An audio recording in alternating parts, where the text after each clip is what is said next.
Hello दोस्तों, welcome back to my channel once again. जो लोग पहली बार मेरे चैनल को प्लीज आप लोग सब्सक्राइब कर दीजिएगा। इस वीडियो में चर्चा कर रहे हैं हम लोग न्यूक्लियर सॉफ्टवेयर एक्सपोर्ट्स लिमिटेड के बारे में। आपके सामने नाम क्लियरली दिख रहा होगा। सबसे पहले मैं यहाँ पर आपको रिटर्न्स दिखाने की कोशिश करूंगा, उसके बाद हम लोग चार्ट पे चलेंगे।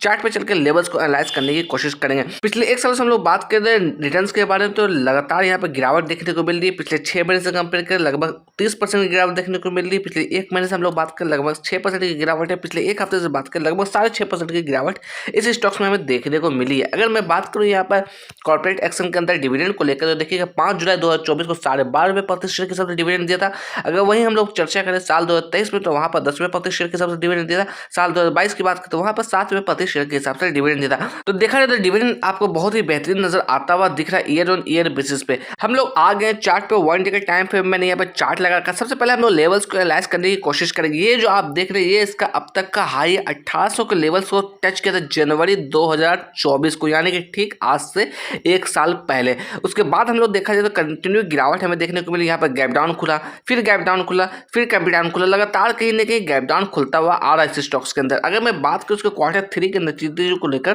तो उसके Q3 के जो नतीजे हैं पब्लिश होने वाली है 28 जनवरी 2025 को। तो आप अलर्ट रहिएगा इस दिन इसके क्वार्टर्स के नतीजे आने वाले। जैसा लोगों का अनुमान है, जैसा लोग एक्सपर्ट्स लोग इसके ऊपर अनुमान लगा के बैठे, वैसा क्वार्टर्स के नतीजे नहीं आते हैं तो फिर कहीं ना कहीं इसके अंदर भारी गिरावट हमें देखने को मिल सकती है, क्योंकि ठीक अपने क्रूशियल लेवल के पास ये ट्रेड करता हुआ दिख रहा है। अगर इस लेवल्स को ये ब्रेकडाउन देता है तो फिर और भी गिरावट हमें देखने को मिल सकती है, यानी कि कहीं ना कहीं सेलर वापस इसके अंदर हैवी हो सकते हैं। मैं लेवल्स की बात कर रहा हूँ, ये आप जो लेवल्स देख रहे हैं ठीक इसी लेवल्स के आसपास ट्रेड करता हुआ दिख रहा है। यहाँ पे मैं आपको दिखाने की कोशिश करूंगा।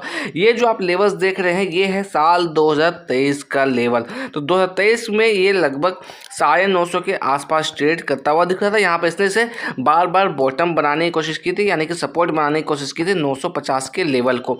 अभी हम लोग बात करें ठीक उसी के आसपास ये ट्रेड करता हुआ दिख रहा था। उसके बाद हल्की फुल्की इसके अंदर रिकवरी भी देखने को मिली। अगर हम लोग आज की प्राइस की बात करें तो लगभग 1% की गिरावट देखने को मिली। करंट प्राइस की हम लोग बात करें तो 1031 के पास क्लोजिंग हमें देखने को मिली, और क्वार्टर्स के नतीजे कहीं ना कहीं इसके फेवर में नहीं आते हैं, तो मे भी कहीं ना कहीं ये लेवल्स आपको टूटता हुआ दिख सकता है। अगर ये लेवल्स टूटता है तो वापस से सेलर इसके अंदर वापस पूरी तरीके से एक्टिव हो जाएंगे।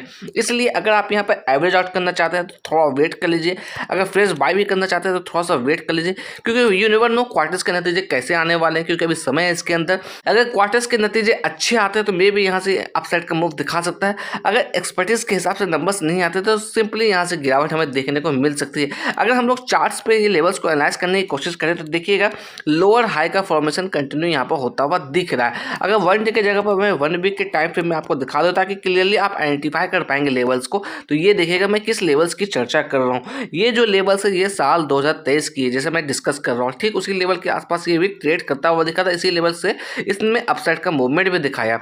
तो आप थोड़ा सा वेट कर लीजिए और अवेयर होकर काम करिए इसके अंदर। अगर अभी हम लोग करंट सिनेरियो में बात करें तो लगभग इस लेवल से अभी हम लोग बात करें तो ये जो लेवल्स आप देख रहे हैं तकरीबन 44% का करेक्शन दिखा चुका। अगर मैं बात करूँ ये स्टॉक्स अपने 50 DMA के नीचे ट्रेड करता हुआ दिख रहा है। अगर 50 DMA की वैल्यू की बात करें तकरीबन 1100 आता हुआ दिख रहा है। मैं यहाँ पे ट्रेडिंग व्यू की तरफ से टेक्निकल्स दिखाने की कोशिश कर रहा हूँ। मेरी तरफ से किसी भी तरह का बाय और सेल का रिकमेंडेशन नहीं है। मैं यहाँ पर आपको डिस्क्लेमर दे दूँ, मैं किसी भी तरह का टिप भी यहाँ पर नहीं दे रहा हूँ। यहाँ पर देखिएगा ट्रेडिंग व्यू की तरफ से सेल का इंडिकेशन आ रहा है। क्यों? क्योंकि ये बाजार अभी गिर रहा है, ये शेयर प्राइस अभी गिरता हुआ दिख रहा है, इसलिए यहाँ पर 15 ऐसे टेक्निकल इंडिकेटर जो कि सेल शो कर रहे हैं, एक ऐसे इंडिकेटर जो कि यहाँ पर बाय का रिकमेंडेशन शो कर रहे हैं। अकॉर्डिंग टू टिकट के परफॉर्मेंस यहाँ पर लो नजर आता हुआ दिख रहा है। वैल्यूएशन की बात करते हैं ये भी हाई नजर आता हुआ दिख रहा है। एंट्री पॉइंट की बात करते हैं यहाँ पर गुड नजर आता हुआ दिख रहा है। अगर फोरकास्ट एंड रेटिंग्स की चर्चा करें तो यहाँ पर देखिएगा एक एनालिस्ट ने इसे कवर किया जो कि 100% बाय का रिकमेंडेशन इसके अंदर शो कर रहे हैं। अगर मैं बात करूँ इसके अंदर होल्डिंग्स को लेकर तो देखिएगा बड़े प्लेस यानी कि म्यूचुअल फंड की होल्डिंग यहाँ पर चर्चा करते हैं। 1.48% की हिस्सेदारी